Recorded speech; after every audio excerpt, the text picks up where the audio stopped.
Hello，大家好，我係 Elsa。今日想同大家分享一下 Pirate 嘅最新幣價走勢。本影片並不涉及任何嘅投資建議，做任何嘅投資之前記得 do your own research。今日係11月6號，最近市場好似坐過山車咁樣，跌完又彈，彈完又跌。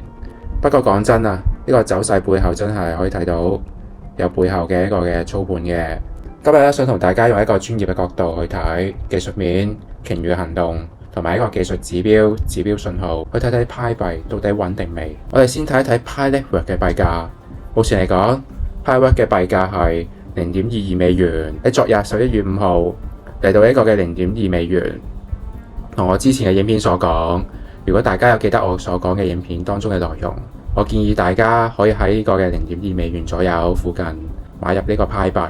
當 Pi 到達呢個嘅0.2美元嘅時候，反彈至呢個嘅20 EMA。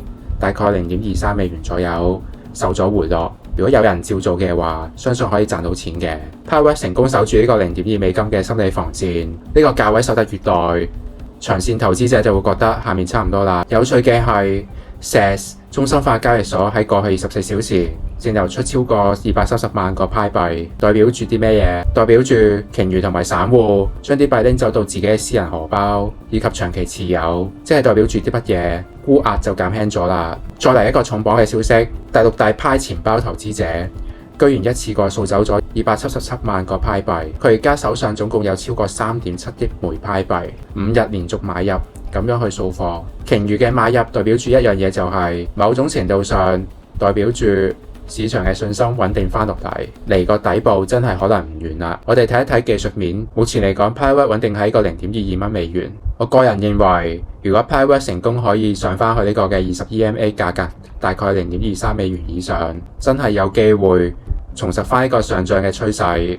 短線嘅反彈目標就可以去到呢個嘅0.255蚊美元。但係調翻轉，如果一直都係上唔翻呢個嘅20 EMA 0.23美元，我哋可以喺呢個日線度畫到一個嘅支撐線。呢度有一個嘅支撐位，10月11號、10月17號同埋一個10月22號嘅，有機會真係可以回落到呢個嘅日線嘅支撐線，大概為0.19蚊美元左右，再次會回落並且測試呢個位置。目前 RSI 相對強弱指數目前喺44附近，仲未屬於超賣，但係可以睇得出買入嘅力量其實係減慢。換句說話嚟講，市場仲未恐慌，但係亦未興奮，屬於一個嘅觀望期。至於 MACD， 我哋可以睇到日線 MACD， 我哋可以睇到呢個嘅量能持續下降，買入嘅力度持續下滑。比較悲觀嘅諗法就係即將會進行一個死亡交叉。如果發生呢個死亡交叉，日線就會真係可以睇到係一個嘅由升勢變做一個嘅跌勢，亦都可以話上漲嘅趨勢正式告終，會轉變為呢個跌勢，並且有機會創出呢個歷史新低。Pi 而家目前嘅走勢係穩中帶弱，但係目前仲有鯨魚撐場。基本面嚟講，賣壓減輕，大戶入場，但係技術指標偏向睇淡。